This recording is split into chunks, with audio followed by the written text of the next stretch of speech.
Pensiero del giorno. Martedì 13 maggio. Ricostruire i rapporti. Il Signore ci ha fatto il dono di esortarci sempre più a fare dell'amore reciproco la base di tutto.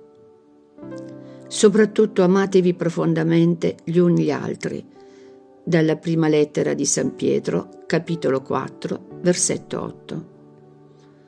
Con soprattutto, è così che l'azione acquista valore. Come in un cammino acceso è necessario di tanto in tanto smuovere le braci con un attizzatoio perché la cenere non lo ricopra, così è necessario di tanto in tanto ravvivare le relazioni, perché non si ricoprano delle ceneri dell'indifferenza, dell'apatia e dell'egoismo.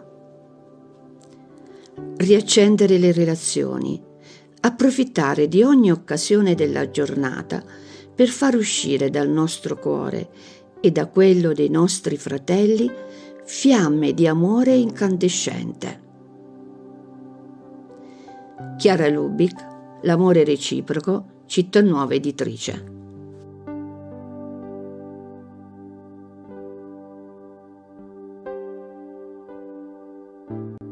Ciao, se ti è piaciuto questo video, metti mi piace, dito in alto, e iscriviti al canale.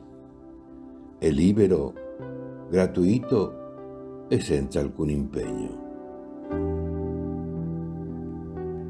Parola di vita, maggio 2025. Signore, tu conosci tutto. Tu sai che ti voglio bene.